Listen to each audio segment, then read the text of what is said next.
Sean todos bienvenidos a una nueva edición de Aymara Lorenzo en su punto, en esta ocasión con un invitado aquí en el estudio. Se trata del diputado por la causa R, Américo de Gracia, diputado por el Estado Bolívar. Diputado, estamos agradecidos porque nos acompañe en esta edición del programa. Inicialmente queríamos conversar con usted un tema, pero con la vertiginosa velocidad con la que mutan las noticias y los eventos en Venezuela, pues nuestro tema de conversación abre un poco más su abanico. Inicialmente queríamos conversar con usted lo que tenía que ver con la situación del narco minero, pero ahora, inherente al tema del narco minero, se registra otro hecho que pone de manifiesto una situación que el gobierno pareciera insistir en negar, y es la presencia de grupos irregulares en Venezuela, más aún vinculados ahora a la extracción de oro en el arco minero en el Estado Bolívar. A esto se vinculan los hechos que se registraron en el pasado en Tumeremo, pero ahora los que se registran este fin de semana, el día domingo, y que el ministro de la Defensa en estas dos últimas declaraciones, declaraciones no tan cónsonas con lo que debe ser la posición de defensa del Estado y la soberanía de un ministro de la Defensa, refiriéndose a estos grupos irregulares que están operando en Venezuela. Sí, bueno, muchísimas gracias, Aymara. La situación que se vive, yo digo en Venezuela en general, pero de manera particular en el caso de Guayana y de Amazonas, es totalmente delicada.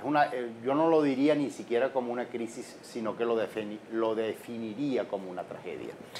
El hecho de la incursión armada, el control de las minas, no solamente del oro, como en efecto lo hemos denunciado en el municipio Sifonte, sino que adicionalmente a eso controlan el coltán en Parguasa, municipio sedeño del Estado Bolívar al sur, en el cuadrante que está entre Apure, Bolívar, Amazonas y Colombia. En ese cuadrante quedan las minas de coltán y las resguarda, las protege, las administra el ELN. En el caso de más arriba, en el mismo municipio sedeño, cuya capital es Caicara, repito, están las minas de diamante de San Vicente de Paúl, que también las controla el ELN. Y a 1.600 kilómetros de distancia lineal entre Colombia y ese punto que es Bochinche, que es Sierra y Mataca, que es la línea limítrofe con el Esequibo venezolano y por supuesto con la República Cooperativa de Guyana, está también el ELN trabajando el oro. O sea que coltán, oro y diamante hoy día están en manos del ELN, y eso lo sabe el gobierno. ¿Desde hace cuánto sucede eso? Tiene varias fechas. En el caso de Amazonas tenemos nosotros registrado, porque hemos estado en la zona y hablamos en aquella oportunidad en mi condición de diputado y él como gobernador del Estado Bolívar, Liborio Guarulla, que yo sepa desde el año 2006, según ese testimonio. Y en el caso del oro en Sifonte, tengo conocimiento yo de denuncia de los mineros y de los propietarios de la zona desde noviembre del año 2017. Y ojo, esa denuncia vino acompañada de una muerte de Leivis Alfaro, como aquel alfarucero, justamente también de Monagas, dueño del fundo Roraima, donde el Jairo, que es este personaje que controla la zona minera de Sifontes, lo ultimó, lo fusiló prácticamente dentro de su hato porque había sido testigo de una limpieza que estaba haciendo el Jairo de los pranes de El Topo, que deben de recordar que El Topo fue aquel personaje que estuvo vinculado a la masacre de Tumeremo el 4 de marzo del año 2016. O sea, esto ha sido un permanente involucionar, o sea, hemos ido de mal en peor. Y en consecuencia, estos grupos operan allí, a mi juicio, Aymara, y todos aquellos que nos puedan ver a través de tu programa, tiene tres propósitos. El ELN dentro de nuestra zona, de acuerdo a todo el análisis que hemos hecho con personas que conocen del tema y de la materia. Uno es, por supuesto, crematístico, estrictamente financiero. O sea, ¿cómo mantienes un ejército de 20, 30, 50 mil hombres en armas en las montañas, en esta zona, si no tienen entradas permanentes, fijas de divisa que no dependan de secuestro ni de extorsión, sino entradas gruesas? Y para eso es el coltán, para eso es el oro y para eso es el diamante, en principio.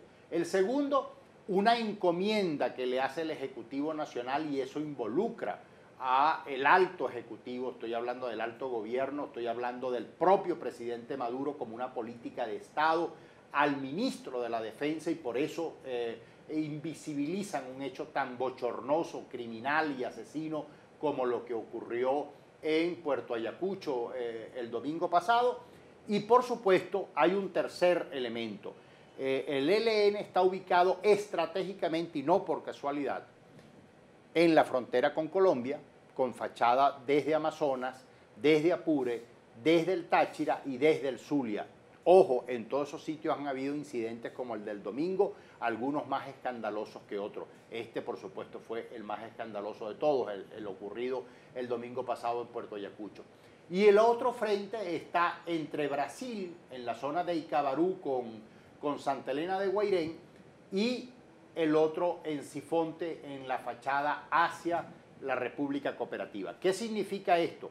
Que el ELN puede estar pensando ser utilizado como infantería, o sea, como fuerzas de choque contra posibles incursiones militares en el supuesto, ojalá y negado, pues de que hubiese una suerte de intervención de carácter militar. Diputado, ¿de quién tiene control sobre esas minas? Porque en el pasado, la semana pasada, vimos una puesta en escena del fiscal general designado por la constituyente, en la cual hacía referencia a la incautación, a la desarticulación de una supuesta mina ilegal, mina que, por cierto, en el pasado fue presentada con bombos y platillos por la máxima autoridad del país y utilizando además explosivos de Cabin para la explotación y la extracción del mineral de la tierra.